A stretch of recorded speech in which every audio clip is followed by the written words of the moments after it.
Buenos días, bienvenidos a esta conferencia de hoy, jueves 22 de julio, en donde tenemos el honor de contar con el doctor Pablo Meller Rojas como conferencista, quien trabaja en el Thomas Watson Research Centro para Salud Computacional de IBM en Nueva York. El doctor Pablo estudió licenciatura en física en la Universidad Nacional Autónoma de México e hizo la maestría también en física en la Universidad de París. Su formación, ¿no?, es bien interdisciplinaria, pues estudió el doctorado en genética en la Universidad Rockefeller en Estados Unidos y el postdoctorado en la Universidad de Columbia. Sus intereses están de manera general en la aplicación de algoritmos y modelos a biología y datos de salud.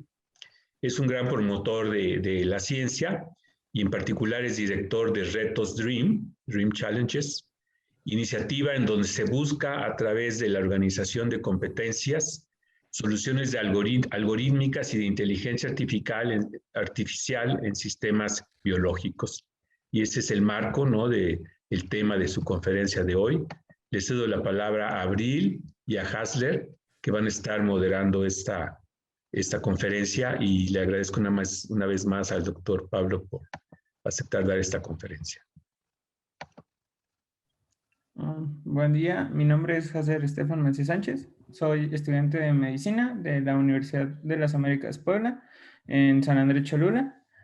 Voy en cuarto semestre. Y doctor Pablo, mi pregunta es, ¿cree que el premio que obtuvo en su postdoctorado en la Universidad de Columbia cambió su área de enfoque a futuro? Gracias, Hasler, por la pregunta. Sí, yo gané una beca, que es la beca Helen Hay Whitney, que es una beca difícil de obtener. Pues lo que me permitió esa beca es, que pagaba mi salario durante 4 años, es de alguna manera ser más independiente, en el sentido de que a veces en las investigaciones que estás haciendo llegan momentos en que no funciona y en que puede haber fricciones en el laboratorio, con la gente con la que trabajas. Y el hecho de que te dé independencia financiera, es decir, que no te están pagando tu salario, te permite evaluar y con libertad si quieres seguir haciendo esa investigación, si te quieres ir a otro laboratorio, si piensas que vale el esfuerzo, si no. Siempre hay dudas que surgen y ese tipo de becas te dan esa libertad. En mi caso, precisamente como que en un momento se planteó si el proyecto que estaba haciendo no iba a llegar a fin o no estaba funcionando bien, y me sugirieron en ese momento, que era creo que apenas el segundo año de mi beca, que podía cambiar de dirección, y yo decidí no hacerlo porque creía en el proyecto que estaba haciendo, y efectivamente eso me permitió terminar ese proyecto y seguirlo después, una vez ya en IBM, ¿no? Y entonces en ese sentido sí fue... no sé si cambió el recorrido de mi carrera, pero sí me dio la libertad de poder acabar y estar satisfecho de haber podido acabar esa investigación, digamos, sobre el metabolismo de bacterias. Sí. Gracias, doctor. Bueno, buenos días, doctor. Mi nombre es Abril Carolina Mendoza López. Soy también estudiante de medicina en la Benemérita Universidad Autónoma de Puebla. Y pues bueno, mi pregunta para ustedes respecto al Dreams Challenge, ¿cómo ha sido que usted se decidió colaborar? Y también, ¿cuál ha sido uno de los mayores retos de colaborar en este? En realidad a mí me contrataron en IBM para trabajar sobre Dream. En ese momento, la verdad, no tenía mucha idea, porque es una manera de hacer ciencia muy, muy diferente. Entonces no tenía mucha idea de realmente, digamos, en ese momento me tiré un clavado porque parecía una buena oportunidad, más por intuición que por tener las cosas muy claras. Así sucede muchas veces en las decisiones en la vida. tanto profesionales como amorosas, creo. Y, y entonces, así fue, digamos, como llegué a Dream. Después realmente organizar competencias significa conocer cada vez nuevas gentes, conocer nuevos proyectos y hacer nuevos tipos de ciencia, todos relacionados en cosas que me interesan. Entonces, en ese sentido, ha sido una gran experiencia de, si quieres, hacer ciencia de muy alto nivel, siguiendo una línea de investigación que es justamente la de entender cómo funcionan los organismos biológicos, pero sin restringirme a, si quieres, una pequeña parte del conocimiento, sino realmente intentar aplicar los modelos a cualquier problema que piense que puede ser interesante y en el que encuentre datos y personas interesadas en eso. Entonces, en ese sentido, ha sido una gran experiencia de conocimiento y de renovación constante y de relaciones personales con mucha gente, ¿no? O sea, todo mi doctorado fue trabajar en una mesa de laboratorio solo y a mí me gustaba el lado colaborativo de la ciencia, que no siempre es fácil porque hay mucha competencia. Y entonces en ese sentido Dream es eso, es como eh, lo que más me atrae a la ciencia, que es nuevos temas, entender a fondo, aplicar modelos o algoritmos y colaborar con gente.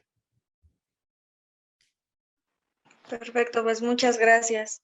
Y pues bueno, ahora sí podemos pasar a, si gusta, va a presentar alguna diapositiva.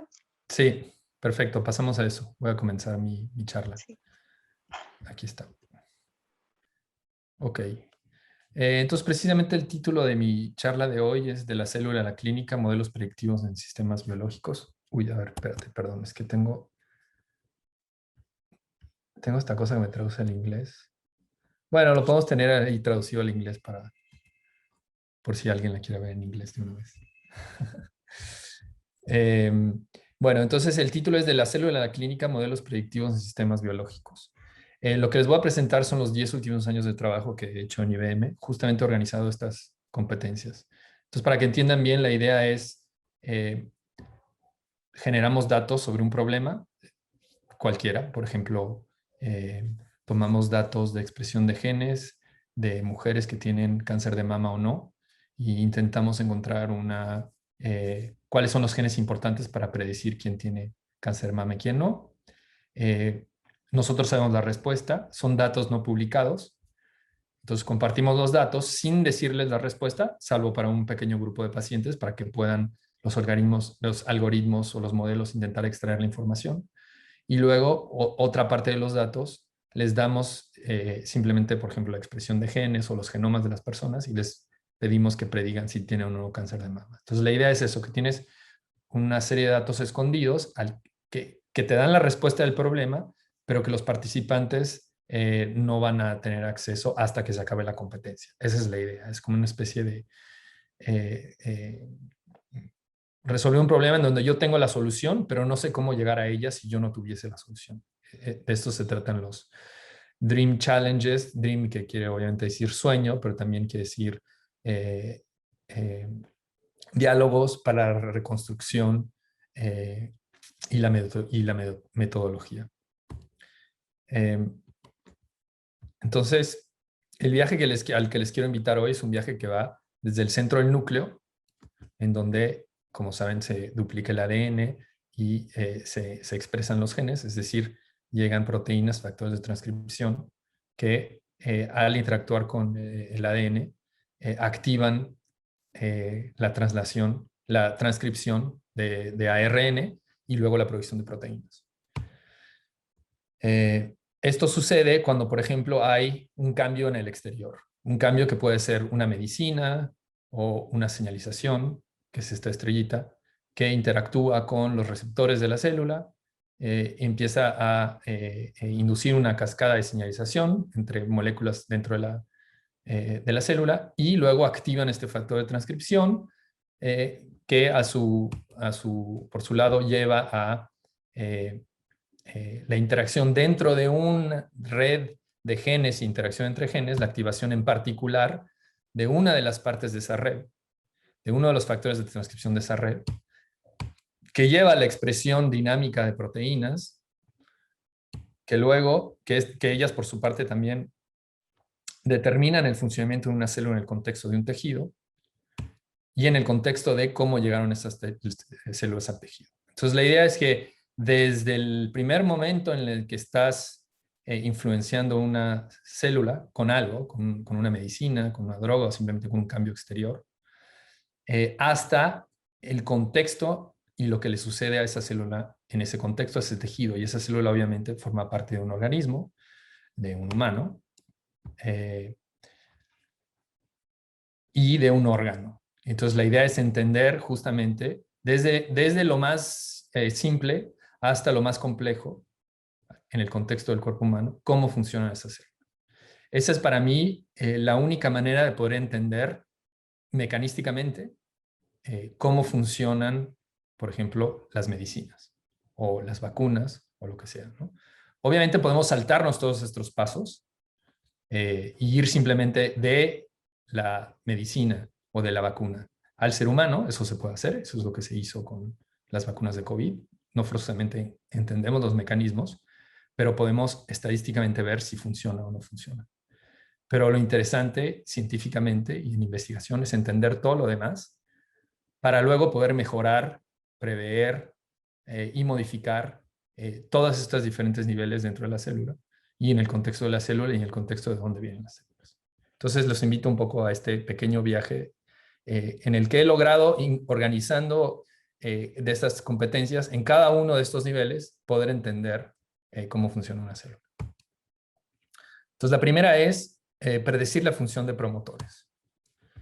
Como les dije, ¿qué es un promotor? Un promotor es un lugar en donde un factor de transcripción, es decir, una proteína, interactúa en base a una cierta secuencia de DNA.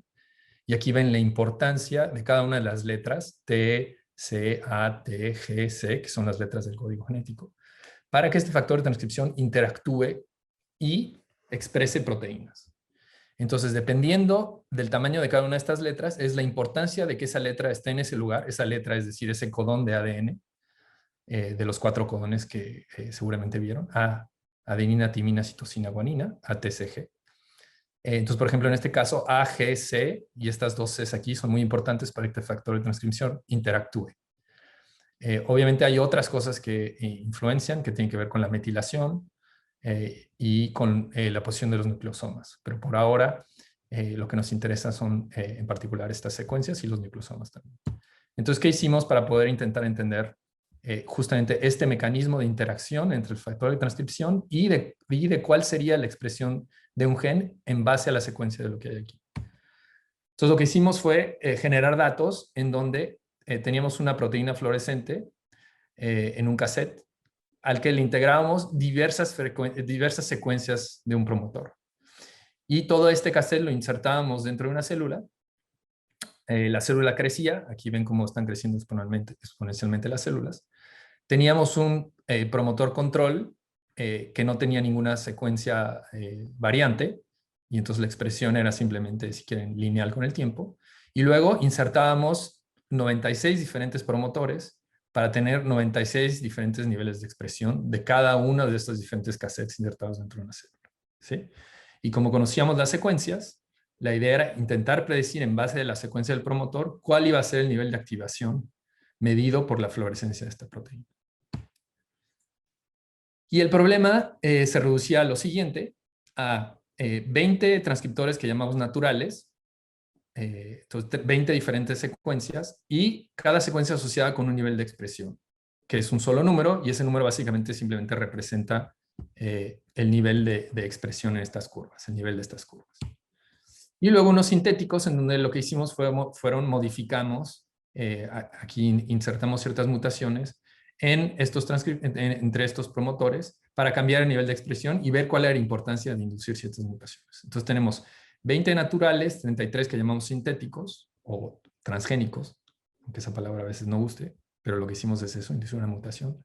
Y lo que hacíamos es pedirle a los participantes de este concurso que intenten predecir el nivel de expresión, este número, en base a las secuencias que les dábamos de cada uno de estos promotores. Y para que entrenen sus algoritmos les dábamos 90 valores, es decir, les dábamos la secuencia y el valor y ellos tenían que predecir estos, obviamente sin que les demos los valores, les damos únicamente las secuencias, es decir, este es el nombre de un promotor, pero este nombre está asociado a una secuencia de ADN. Para medir qué también predecían, simplemente lo que hacíamos era calcular una correlación entre los 40 promotores, esto es simplemente una correlación de Pearson, o también medir una distancia entre el valor que ellos predijeron al valor real y dividirlo por el promedio de las distancias entre todos los promotores. Esto de manera a normalizar. Entonces, simplemente, esto se ve un poco complejo, pero realmente es simplemente una correlación y una distancia, que es de alguna manera medir de dos maneras diferentes una predicción. Y aquí, en lugar de usar los verdaderos valores, usamos los rangos. Es decir, si tenemos que predecir 53 promotores y los ordenamos por el más fuerte al más bajo, esto nos da los rangos y podemos usar los rangos para calcular una correlación y también para calcular una especie de distancia en base no a los valores reales, sino a los rangos, simplemente para ver las zonas de magnitud. Entonces, como pueden ver, usamos varias métricas.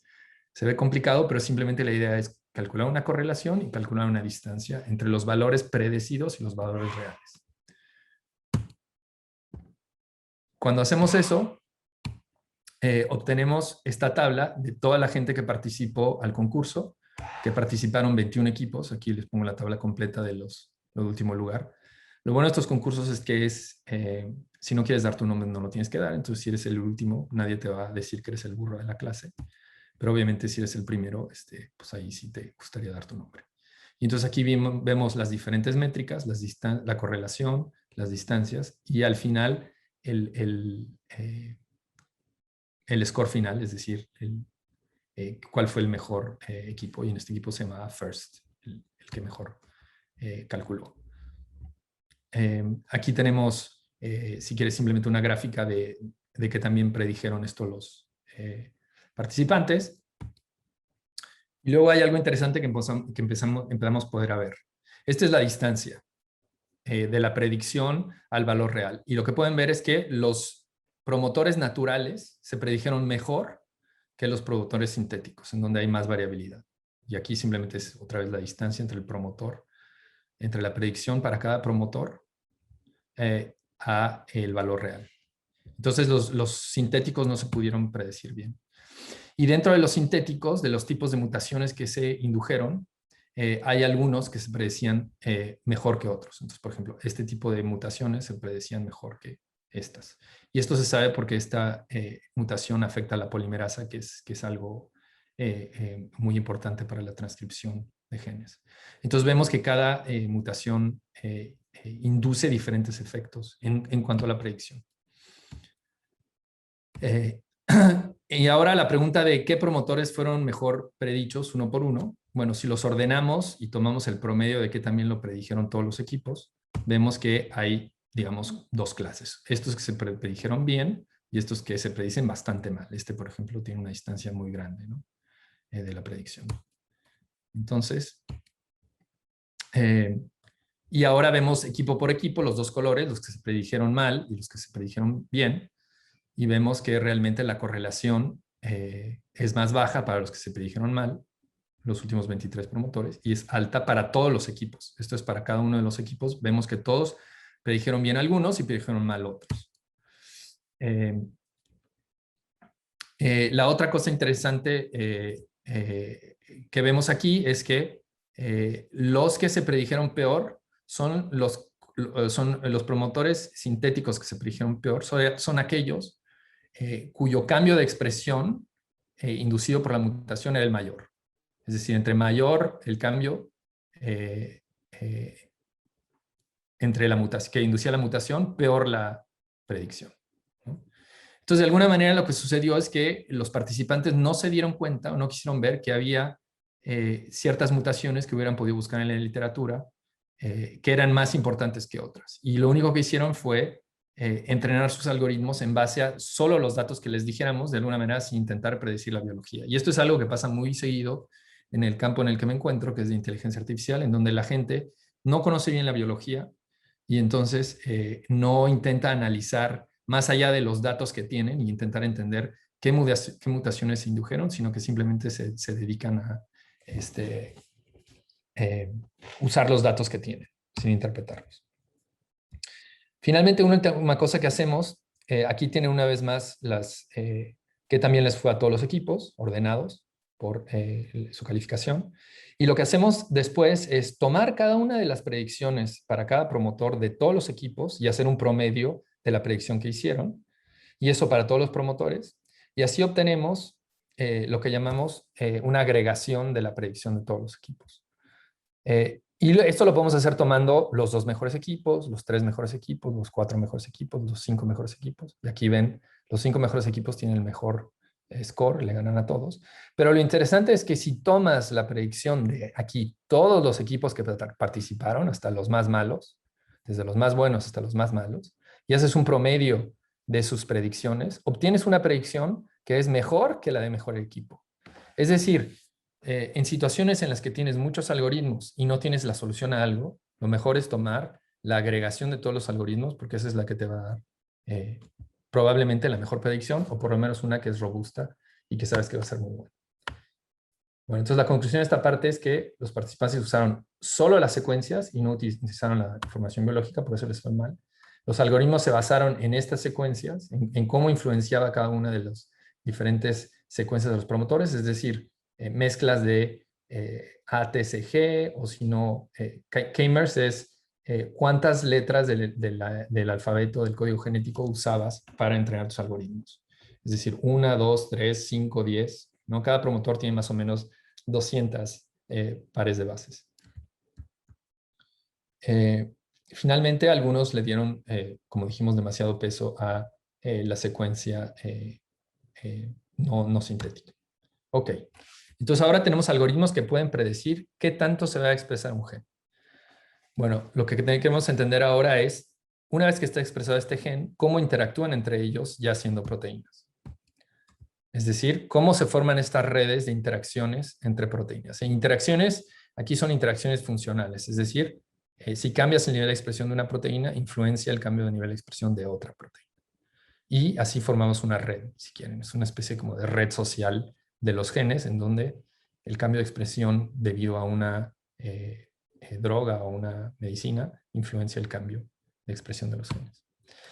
Y entonces aquí lo que hicimos fue tomar diversos organismos, 4 diferentes organismos, con diferentes números de factores de transcripción y de genes. En algunos casos eran simulaciones, en otros casos en experimentos, en donde lo que hacíamos era influenciar la expresión de los genes, o borrándolos, o poniendo antibióticos, toxinas, etc. Y con esto generábamos una gran cantidad de datos de expresión de genes en 500 diferentes condiciones experimentales, para la bacteria coli, 300 diferentes condiciones experimentales para la levadura, y 50 diferentes para la bacteria Staphylococcus aureus. Y la idea era preguntarles lo mismo a los participantes, que intenten, en base a estos experimentos de influencia, que influenciaban los cambios de expresión, que nos dieran las formas de estas redes. Y una de las cosas que usamos fue el RegulonDB, que es una base de datos que se encuentra en el Instituto de Biotecnología de la UNAM, y que sirve justamente para entender cómo se influencian y cómo se forman estas redes. Y gracias a ese tipo de bases de datos, podemos nosotros construir las redes para evaluar las predicciones de los participantes. Y entonces aquí están una vez más los resultados. Aquí son los diferentes tipos de técnicas que se usan: regresión lineal, información mutua, correlación, bayesiano, que son realmente diferentes métodos para inducir interacciones entre genes. Y aquí son los diferentes organismos. Y lo que pueden ver que es muy interesante es que, por ejemplo, aquí diferentes equipos usan diferentes técnicas. Cada una de las barras es un equipo, pero como pueden ver, se agrupan en las diferentes técnicas. Y por ejemplo, aquí queda claro que y este es el score global y este es el score de cada uno de los 3 organismos. Entonces se puede ver que de entrada la levadura es mucho más difícil. Las predicciones eran casi azarosas. Si esta línea roja representa las predicciones azarosas. perdón, esta es la máxima predicción. La levadura era muy difícil de predecir comparado con las bacterias y comparado también con las predicciones in silico. Y la otra cosa interesante que se ve aquí es que los métodos, todos los métodos son buenos. Y realmente depende de cómo un equipo implementa un método. Entonces, por ejemplo, aquí, este equipo que implementó un método particular le va mejor o casi tan bien que uno que hizo regresión. Por ejemplo, en este caso, este equipo que hizo información mutua también le fue casi igual de bien que a este, ¿no? Entonces, sí la técnica de reconstrucción de una red importa, pero también importa mucho cómo lo hace, cómo lo implementa un equipo. Y finalmente, esta barra roja es una vez más si quieres, predicción de la comunidad, es decir, si tomas todos estos métodos y los normalizas las predicciones de qué gen interactúa con cuál, obtienes un score, una calificación que es tan buena o mejor que la de todos los otros métodos, ¿no? Entonces, esto una vez más es una gran ventaja. Es decir, el conocimiento que traes se suma y no se resta de alguna manera. Y aquí se ve un poco más en detalle. Entre más métodos integras, mejora la predicción, pero si integras todos los métodos tienes una predicción bastante buena. Entonces así obtienes una red de interacciones de genes en donde ahora puedes ver también la funcionalidad de cada una de estas diferentes redes. Por ejemplo, aquí tiene que ver todo con la generación del ribosoma, aquí es el metabolismo de nucleotidos, aquí es el transporte a través de las membranas, el ciclo de Krebs, la integración del DNA y la respuesta a antibióticos, etc. Puedes realmente empezar el hecho de que creciste todos estos diferentes organismos en diferentes estados y los perturbaste, empiezas a sacar información sobre cómo funcionan e interactúan todos estos genes en redes. ¿Ok? Bueno, ahora que tenemos estas redes, lo que queremos entender es cómo funcionan dinámicamente estas redes. Y tal vez me paro aquí un segundo para ver si tienen alguna pregunta, porque aquí vamos a empezar a pasar a una parte un poco diferente. Por el momento no han puesto ninguna pregunta, doctor. Entonces, si gusta continuar, pues creo que... ¿Seguro? Podemos No, seguir. no hay nada en el chat. Ok. Bueno, pueden ver mi pantalla, ¿verdad? Ya no. Ok. La dejo de compartir. Ok, eso es lo que quería estar seguro. Ok.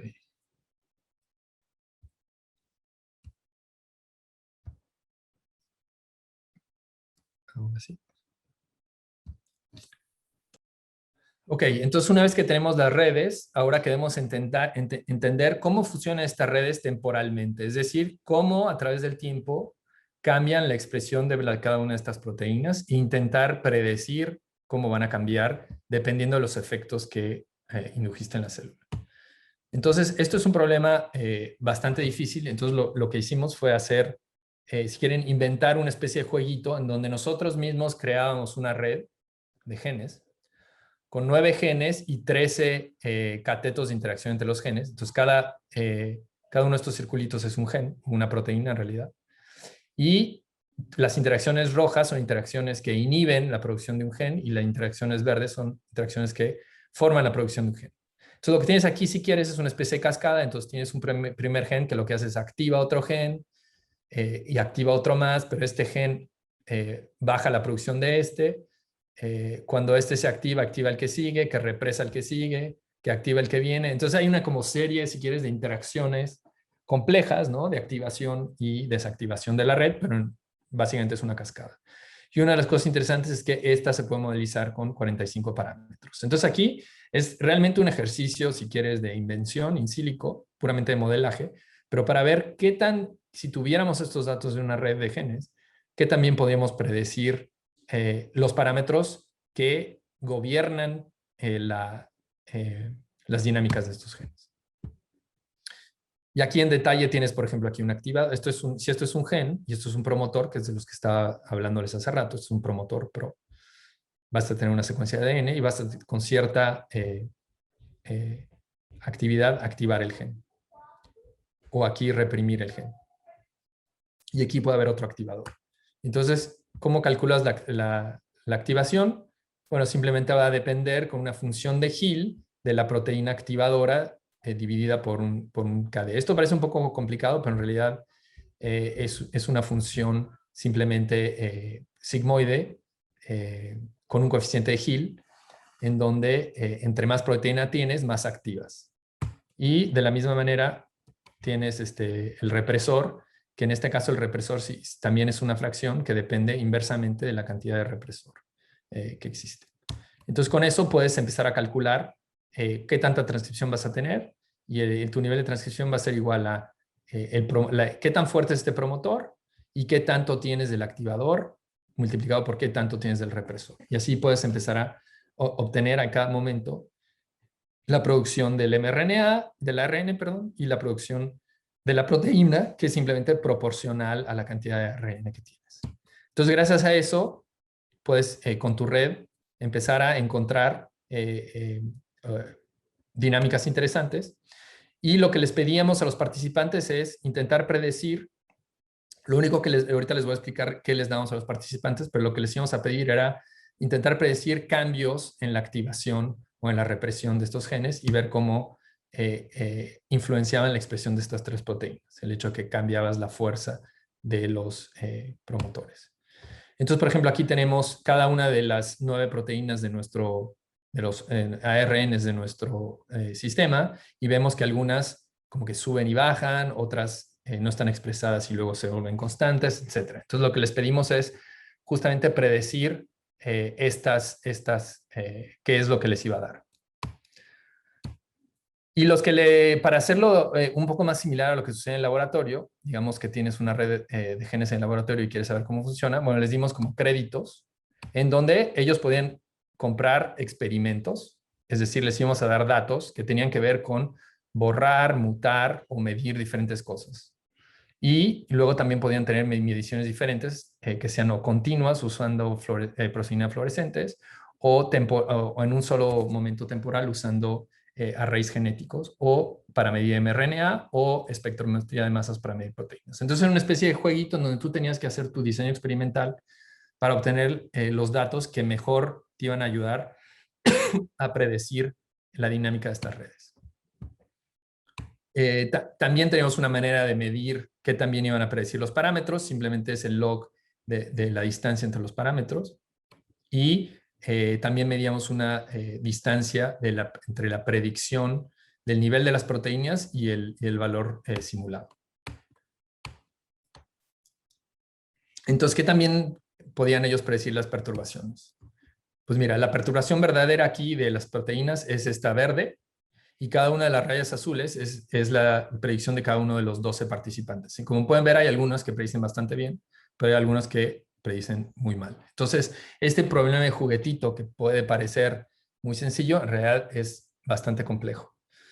Pero lo interesante es, una vez más, si tomas las predicciones y las promedias, ahora ven que promediando los 2 primeros equipos, los 3 primeros equipos, etcétera, las predicciones ahora son mucho mejores que en el caso anterior. Entonces, una vez más, tomar el promedio de las predicciones de cada uno de los participantes ayuda muchísimo para obtener un buen resultado. Y aquí tienen también la agregación de los diferentes equipos.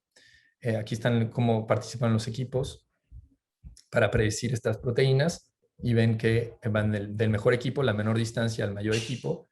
Y aquí es si haces la agregación del mejor al peor equipo y del peor al mejor equipo. Entonces ven que la predicción agregada es mejor en este caso. Una de las cosas interesantes que sucede aquí tienen las predicciones de los 12 equipos y vemos qué tanto les fue bien, calculando qué tan bien los parámetros del modelo fueron predecidos y ver qué tan buena fue la distancia de las proteínas. Y lo que pueden ver que es interesante que es, independientemente de qué también predijeron los parámetros, la distancia de las proteínas podía cambiar mucho de equipo en equipo. Es decir, algo que tú pensarías que sería normal, si tienes un modelo que depende de algunos parámetros y hace unas predicciones, tú podrías pensar que las predicciones del modelo dependen únicamente de los parámetros. Pero lo que ves aquí es que en realidad puedes tener predicciones de parámetros igual de buenas, pero dependiendo de cuáles parámetros estás prediciendo, tener mejores o peores predicciones de los niveles de producción de las proteínas. Y entonces aquí se ve cuáles son los parámetros más importantes para tener una mejor predicción de proteínas. Y uno de los parámetros más importantes es KD de la proteína 13 y también los niveles de expresión a nivel de los ribosomas y la degradación de la proteína. Es un parámetro importante. Entonces, aquí pueden encontrar B13KD. ¿Dónde está el gen 13?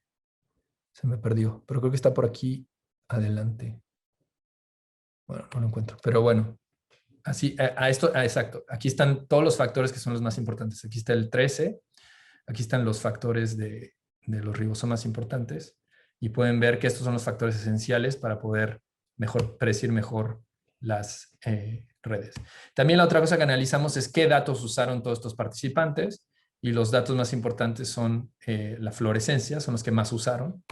Y también podemos ver cómo hicieron los experimentos, cuáles fueron los pasos para hacer los experimentos. Por ejemplo, aquí está el paso del equipo ganador. Entonces, como que lo que hacía era medir la fluorescencia de casi todas las proteínas, luego borrar la proteína 11 y medir fluorescencia, borrar la proteína 8 y medir fluorescencia, y después medir más fluorescencias. Esa es, si quieres, como la mejor manera de usar estos experimentos. Ok, entonces ya tenemos una manera de, si quieren, predecir circuitos de genes.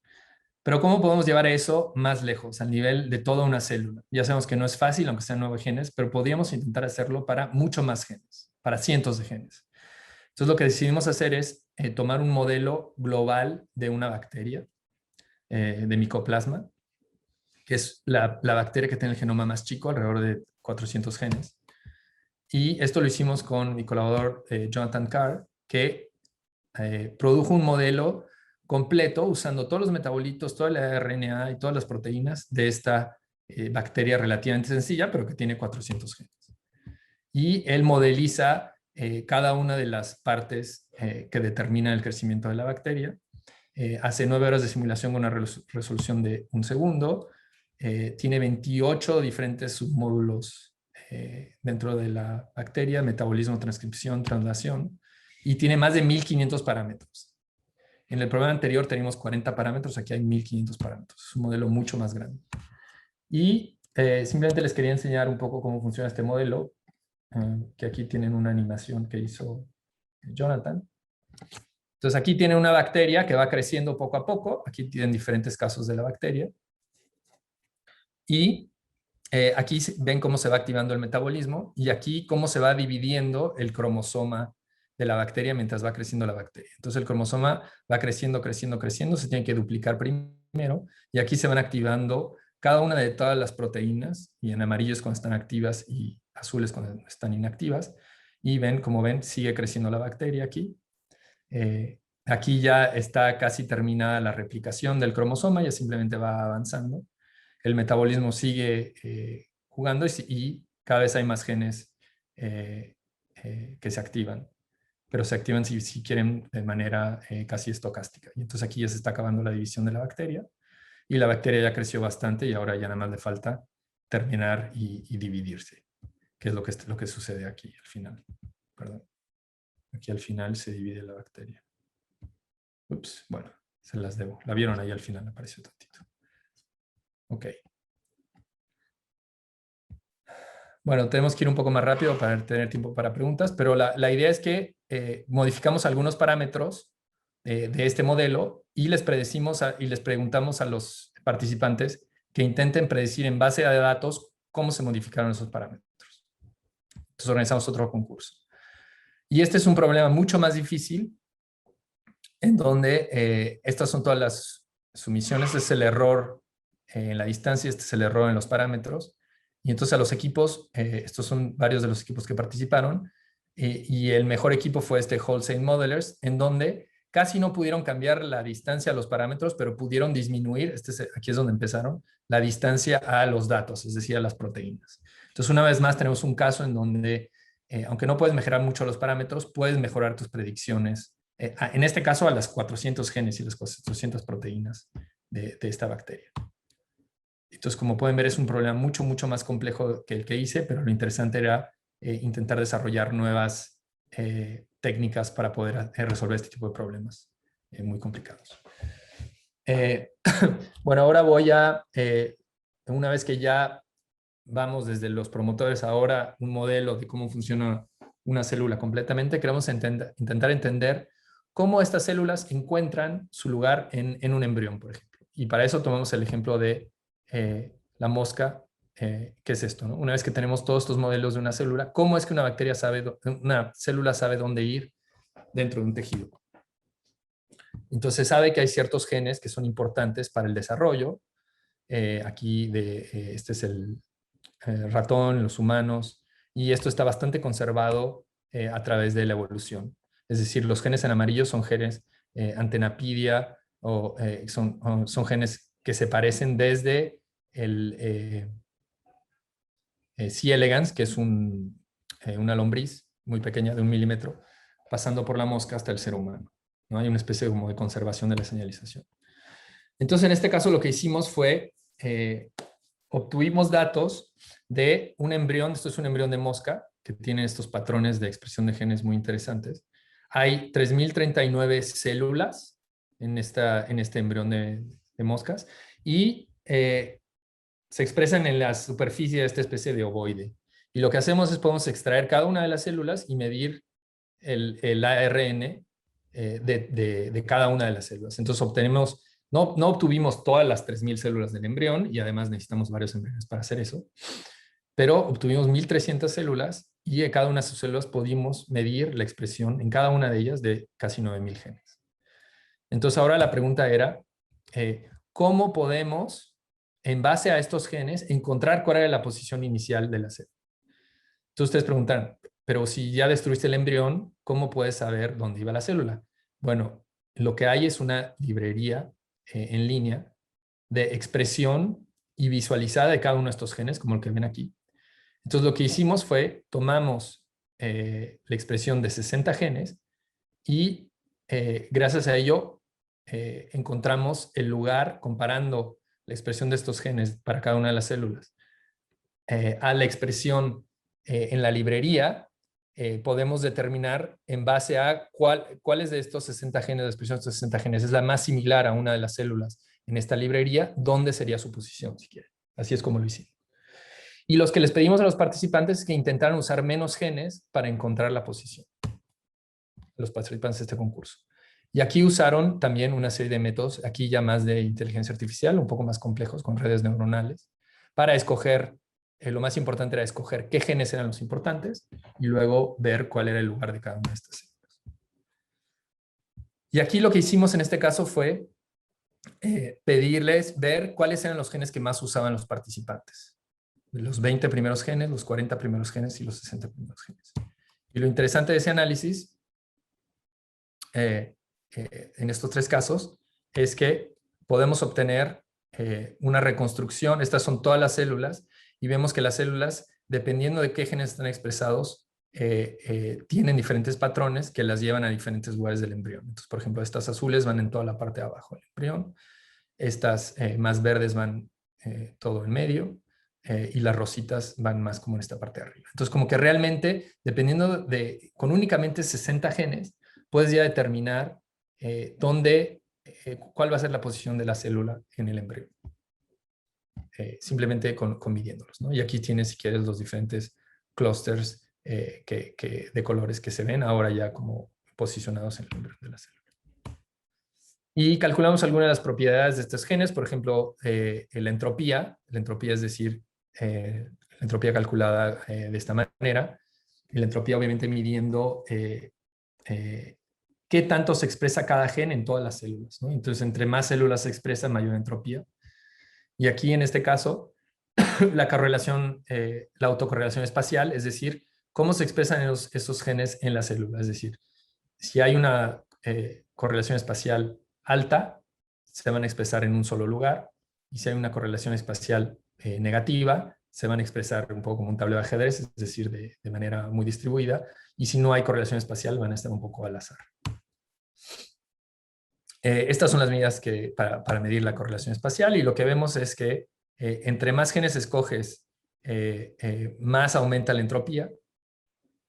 Aquí en rojo, esta entropía tiene una cola mucho menor que la de acá. Entonces escoges genes que tienen mayor entropía, es decir, que se expresan en todas las células.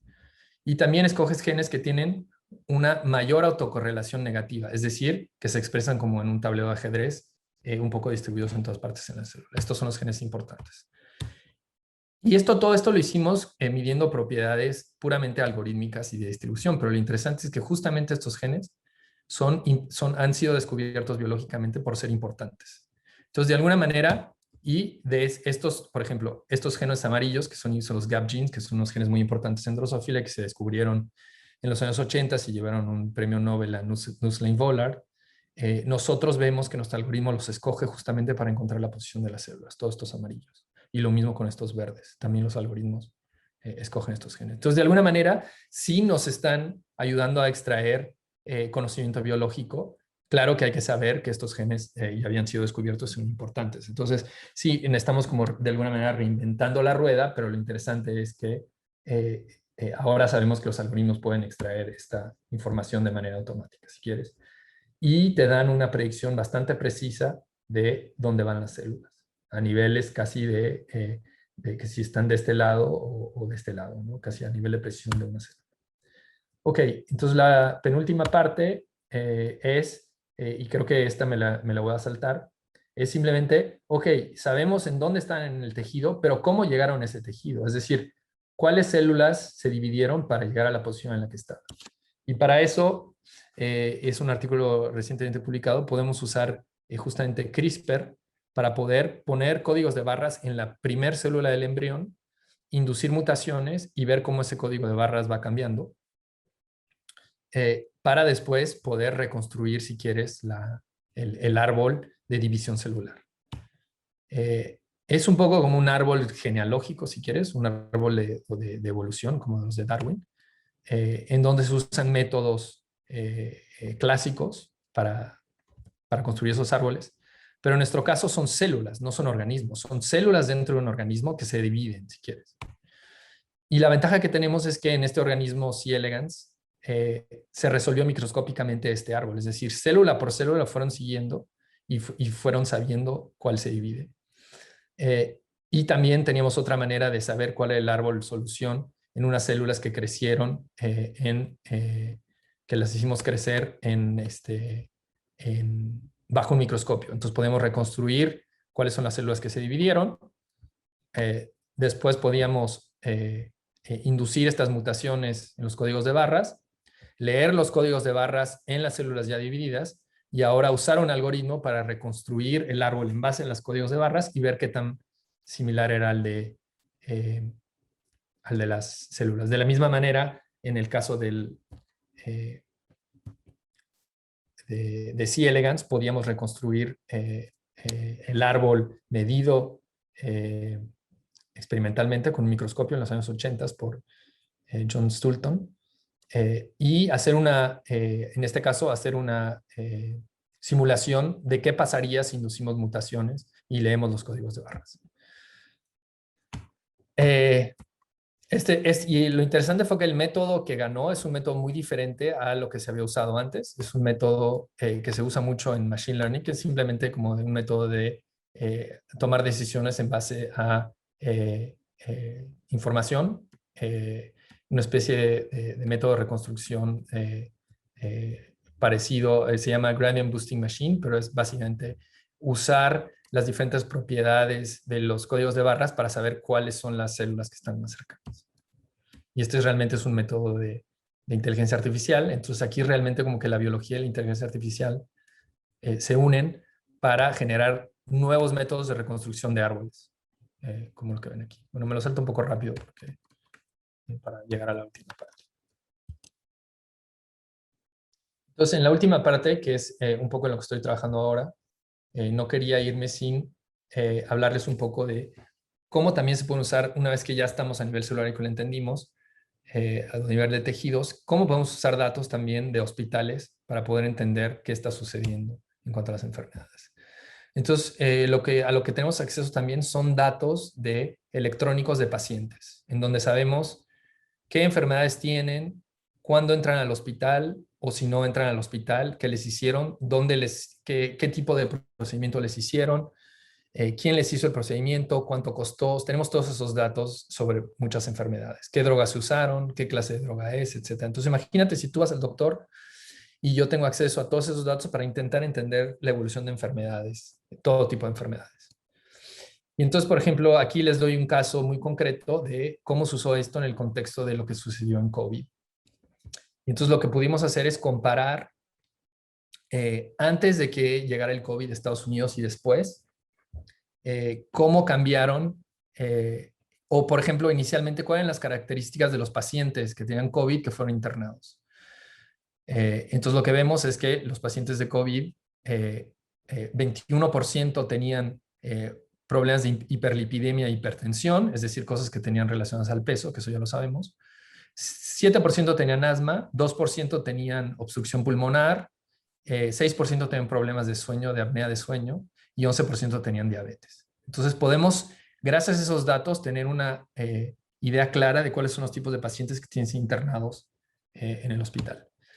Pero las otras cosas que podemos también medir es cuáles eran, no solo a nivel de pacientes, sino a nivel global, cómo cambiaron la utilización de servicios de salud debidos a las cuarentenas y el hecho de que mucha gente pues, no salía de casa. Entonces lo que se ve es que, por ejemplo, casos de problemas de huesos, de osteoartritis, bajaron muchísimo.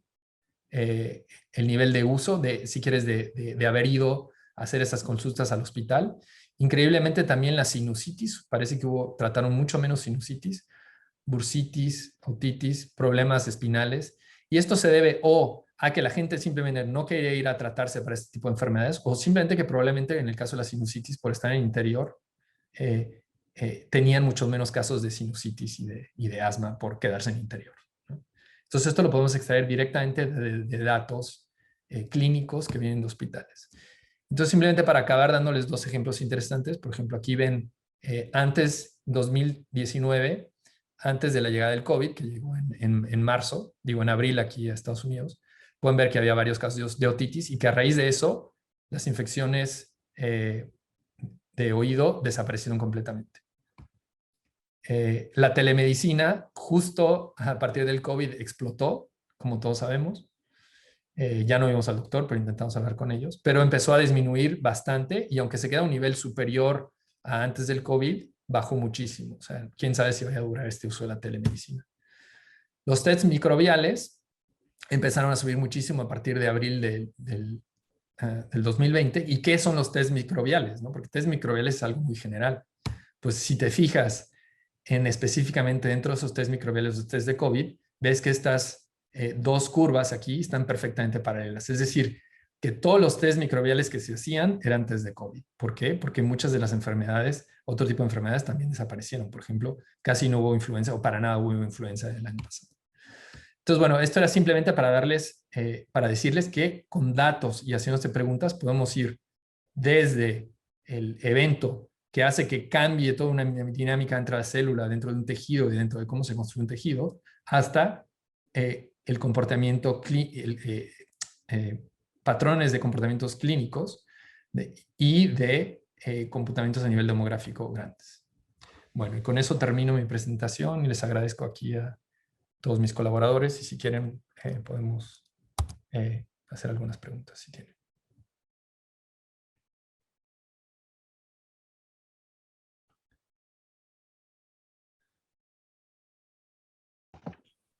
Yo tengo una pregunta. Esto que mencionabas de los problemas de los oídos, ¿desapareció porque la gente no consultó a los doctores o realmente no hubo problemas? Eso es, digamos, ese son el tipo de cosas que los datos clínicos en sí no son suficientes, pero para tener una clara, digamos, una clara respuesta de eso, a la pregunta que te haces, pero ahí es donde tienes que, digamos, tener un una reflexión un poco más de médico, de decir, bueno, ¿qué es lo que causa otitis? Es estar afuera, es interactuar con la gente, es la transmisión de estas enfermedades, entonces probablemente sí tenga que ver con el estado interior, ¿no? Y en el caso del asma se me hace que es más claro, ¿no? Pero en el otitis sí son el tipo de preguntas que te puedes hacer, y eso, para eso, digo, yo les di aquí solo algunos ejemplos, ¿no? Pero ese tipo de preguntas se pueden hacer para todas las enfermedades que existen, ¿no? Obviamente. Y el impacto que tiene, obviamente, el COVID en el mundo, apenas se está empezando a ver en cuanto a temas de salud, ¿no? O sea, este evento, si quieres, de cuarentena durante un año, no sé cuánto llevamos, va a tener consecuencias y va a dar para analizar durante muchos, muchos años, a nivel psicológico, a nivel físico, a nivel... Y lo increíble es que es un evento histórico único, si quieres, en donde tenemos un antes y un después con el que vamos a poder comparar. O sea, esto sucedió, si quieres, delante de nuestros ojos. Entonces tenemos muchos datos de ellos. Una de las cosas en las que trabajo también, de la que no pude hablar, es, por ejemplo, en olor, en análisis de olor. Y tengo una colaboradora que lo que hace es, con sus estudiantes, mide la sensibilidad olfactiva de sus estudiantes a través de los años, con cada generación de estudiantes nueva. Y ella vio que en abril de 2020 de repente hubo una caída en la sensibilidad olfactiva de sus estudiantes. Y obviamente ahora sabemos que eso tuvo que ver con COVID, ¿no? Pero esa es la ventaja, si quieres, de tener experimentos que están corriendo todo el tiempo y que de repente te detectan algo a nivel poblacional.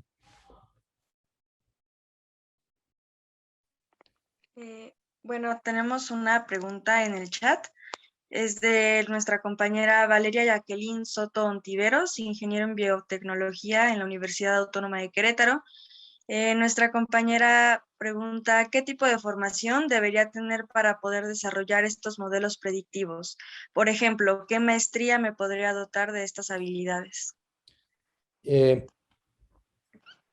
Sí, o sea, como ven, es importante tener un poco las dos culturas, ¿no?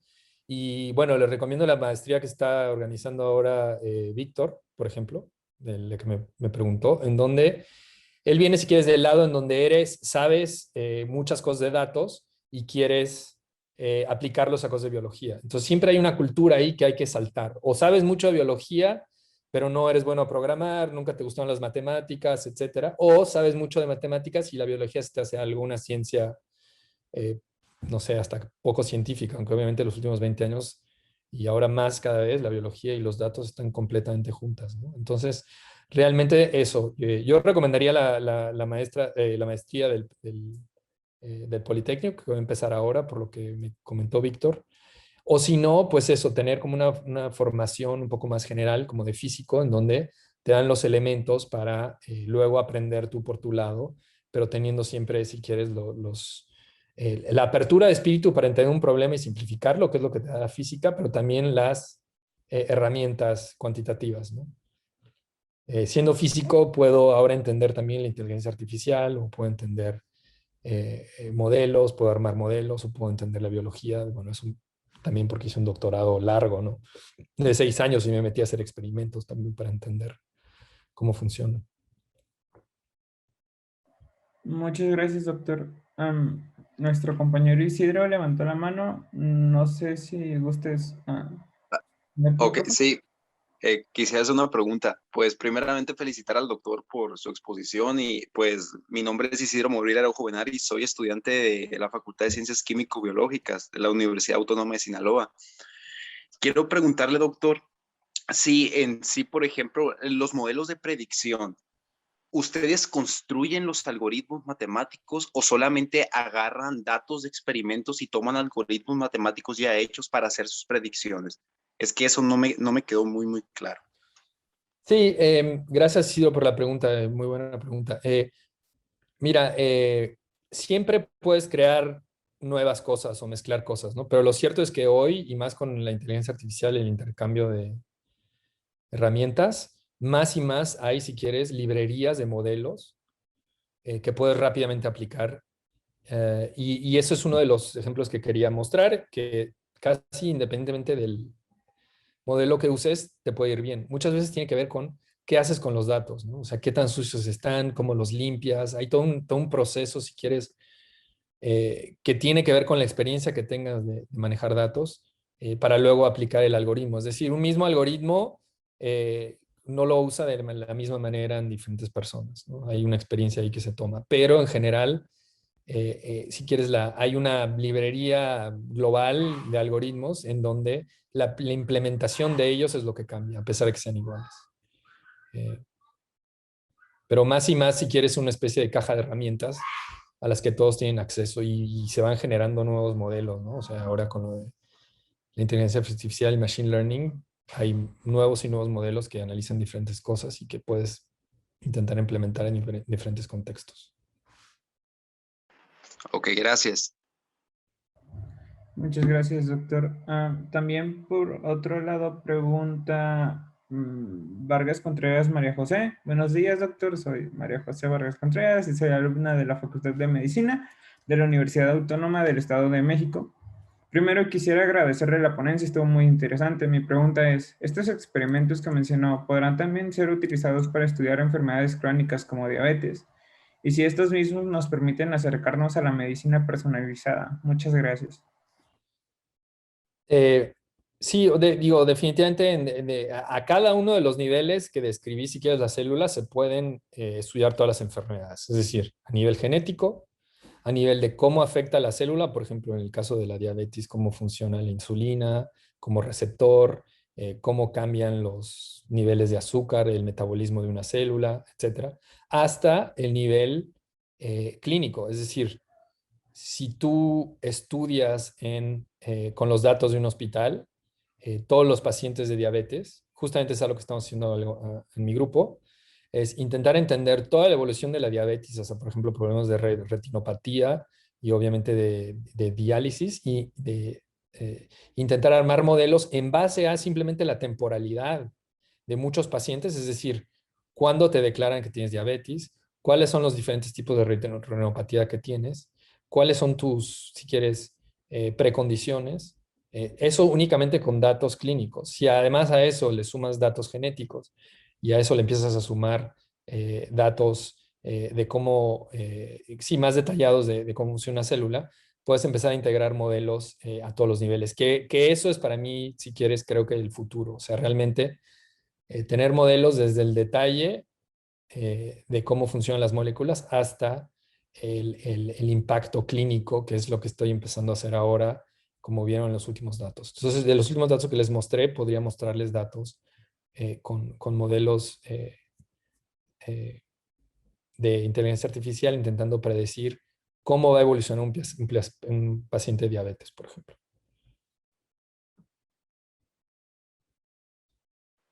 Bien, bueno, tenemos otra pregunta de nuestra compañera Antusa Daniela Quintero Mata, estudiante de biología en la Universidad de Guadalajara. Ella nos menciona, el caso mostrado fue de Drosophila melanogaster y Caenorhabditis elegans, que son protostomados en el caso de M. musculus y Homo sapiens, que son deuterostomados, perdón. El árbol genealógico celular de estos últimos se desarrolla diferente al de los primeros. ¿Y qué programas utilizan para la modelación matemática? Sí, los árboles son muy diferentes, digo, completamente en cuanto a números de células, tamaño, complejidad, ¿no? C. elegans tiene 1100 células. El humano no ha sido resuelto, el humano tiene 1 trillón de células probablemente y el ratón que tampoco ha sido resuelto, o sea, el árbol genealógico completo, o sea, el árbol de la genealogía celular no ha sido resuelto completamente porque apenas están empezando a poder generar datos, si quieres, de miles de células. Entonces, ahí hay mucho trabajo que hacer y justamente lo que queremos es desarrollar más allá de ciertas técnicas que existen desde la creación de árboles de evolución darwinianos. Queremos nuevas técnicas que sean un poquito más que utilicen cosas de inteligencia artificial y de ahí por eso que hicimos este concurso. Entonces, las técnicas antiguas se pueden encontrar en cualquier paquete, si quieres, de modelización. Las nuevas, pues pueden ir al sitio de Dream Challenges y ahí buscar el challenge que organizamos y ahí damos acceso a todas las técnicas que usaron los participantes en nuestros concursos. Esa es parte de la idea, ¿no? Reproducibilidad, acceso a los datos y acceso a las soluciones. Y publicaciones científicas también. Muchas gracias, doctor. Sofía Fonseca pregunta, estudio biología en la Universidad de Guanajuato, me parece extraordinaria la investigación. Mi pregunta es si en un futuro no muy lejano los hospitales podrían hacerse de estos servicios, modelos predictivos, y qué tan costeable sería. Sí, eso es digamos, hoy en Estados Unidos es lo que todos empujan. Eh, eh, Obviamente hay mucho trabajo por hacer, mucho trabajo de investigación, pero la idea es, si entre más datos, entre más estás generando datos, mejores modelos vas a poder hacer. Y, y justamente, realmente creo que ese es el futuro, ¿no? O sea, poder generar juntar todos estos datos para poder generar modelos clínicos. O sea, hoy los grandes hospitales de Estados Unidos, todos tienen ya un departamento de inteligencia artificial en donde están intentando desarrollar mejores modelos de sus pacientes a nivel clínico, si quieres, de estudio clínico con todos los datos de los seguros, porque básicamente son datos de seguros, pero son datos cuantitativos, hasta implementaciones mucho más personales como de seguimiento en casa de pacientes con telemedicina, con medidores de actividad, con medidores conectados a la red. Entonces hay como toda una serie de generar más datos para entender mejor las enfermedades y desarrollo. Entonces, no estamos todavía ahí, pero yo sí creo que en unos 10 años el hospital del futuro va en esa dirección muy rápidamente. Por cierto, hay una reunión, ahorita les pongo el sitio, hay una reunión organizada en México que se llama Reunión Internacional de Inteligencia Artificial y sus aplicaciones, donde va a haber una mesa justamente de, le pongo aquí el link, va a haber una mesa de salud y salud digital, en donde se van a discutir esos temas de justamente de implementación. Esto va a ser fines de agosto, por si quieren. Creo que es gratis, entonces pueden acceder ahí. Puse el link ahí. Se llama RIA en el chat. Muchas gracias.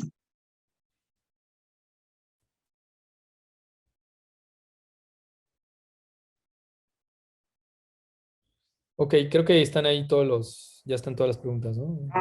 Falta otra pregunta. ¿Falta algo? Ok.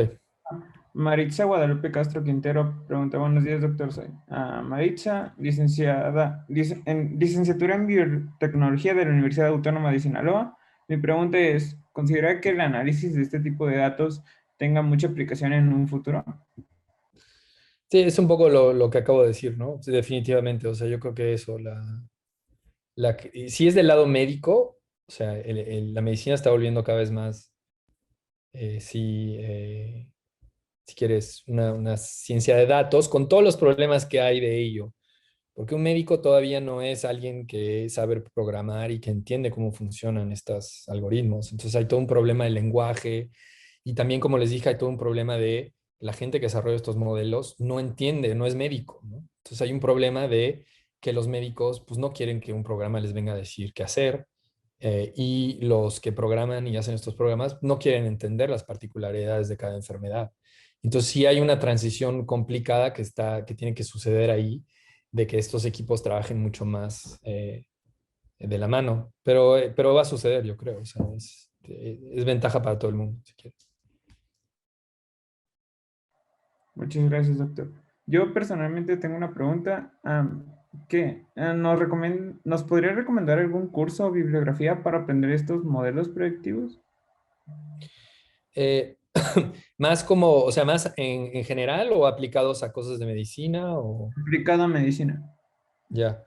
Déjame pensar porque una vez más, hay varios cursos en línea, pero como que La verdad, o sea, la parte de aplicación de medicina primero casi tienes que aprender cosas de inteligencia artificial porque son estos modelos profundos de Deep Neural Networks, que son un poco más avanzados, aunque si sabes programar, como lo dije, muchos de estos modelos simplemente son 2 líneas de código para implementar.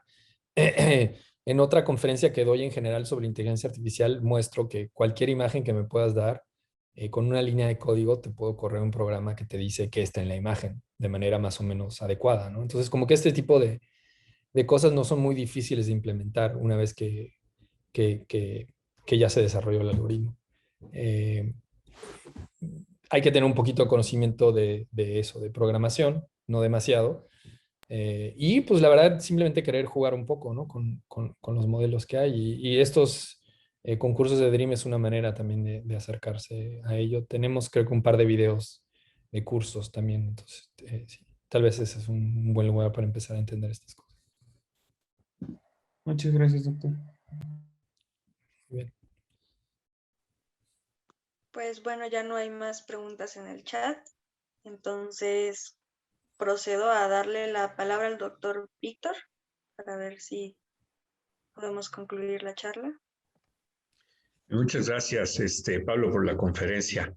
Yo haría 2 apuntes. Una, lo que mencionó el doctor Pablo en un principio, ¿no? Se encuentra, y lo hemos visto en otros conferencistas, ¿no? Que pues hay retos que no siempre se pueden resolver o que nos dicen no va por ahí, ¿no? No le sigas, ¿no? Pero, el doctor Pablo dijo, no, sí le continúo, ¿no? Y fue exitoso, ¿no? Entonces, creer, ¿no? En uno mismo y tener las bases y sobre todo contar con el financiamiento, porque muchas veces uno tiene que investigar por lo que te pagan, ¿no? Entonces, hay que darse esa combinación, se tiene que dar esa combinación de sucesos. Y el otro es, pues, una muestra más del trabajo interdisciplinario, ¿no? Multidisciplinario, y que, pues, es difícil que un posgrado, ¿no? Lo reúna todo, pero yo sí creo que el mensaje, ¿no? Que yo me llevo es, pues, tratar de tener una formación pues bastante integral, ¿no? Bastante transversal, ¿no? Y a veces un posgrado no lo da, pero pues ya están las recomendaciones que lo dio el doctor Pablo, ¿no? De videos, de aprender cosas por uno mismo, ¿no? Y tener la mente hacia eso, viendo que pues por ahí van mucho de los avances científicos hoy en día, ¿no? Muchísimas gracias, Pablo, por la conferencia. Muchísimas gracias, Abril y Hasler, por la moderación, y le pido a todos si se unen conmigo a agradecerle al doctor Pablo su conferencia. Muchas gracias, un placer, siempre un placer hablar con estudiantes de mi extrañado México, al que intento ir lo más posible. Así que muchas gracias, un placer siempre. De todo el país. Gracias. Muchas gracias, doctor. Muchas gracias, doctor. Gracias.